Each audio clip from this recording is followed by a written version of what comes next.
Anti-regime protesters held new round of demonstrations in several villages in Bahrain despite a heavy-handed crackdown by the regime forces. Saudi-backed Bahraini regime forces clashed with the protesters in several villages including Dair, Sitre, Nuwaidrat and Mukaba on Sunday night.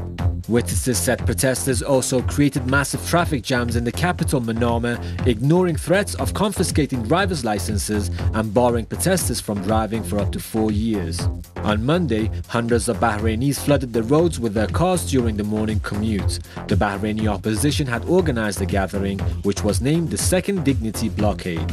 Meanwhile, Bahraini clerics have condemned the massive arrests and the disrespectful treatment of Bahraini women by regime forces over the past few days. The protests intensified after the opposition boycotted last week's parliamentary elections. According to a Bahraini government website, less than 1 in every 5 voters cast their ballots in the recent by-elections. The controversial by-elections were held on Saturday to replace 18 Bahraini lawmakers from the main opposition party Al-Wafaq, who walked out of the parliament in February after security forces opened fire on anti-government protesters, killing and wounding scores of them. According to the Bahraini government's election website, of more than 144,000 eligible voters in the 14 districts, only 25,130 came out to vote, representing a 17.4% turnout. Voting did not take place in 4 districts where candidates were running uncontested and automatically won the seat.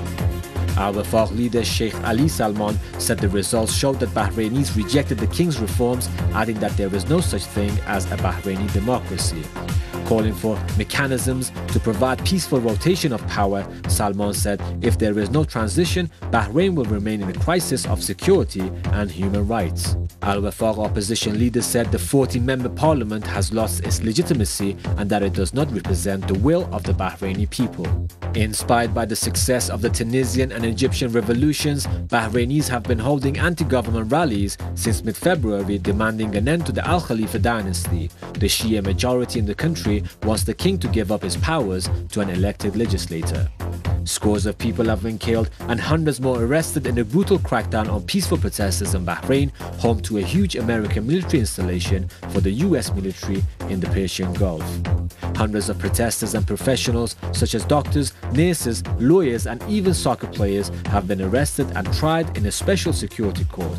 According to human rights groups, up to 98% of the people detained by state security forces have been abused. Bahrain hosts the US Navy's 5th Fleet and has also provided facilities and forces for the US invasions of Iraq and Afghanistan.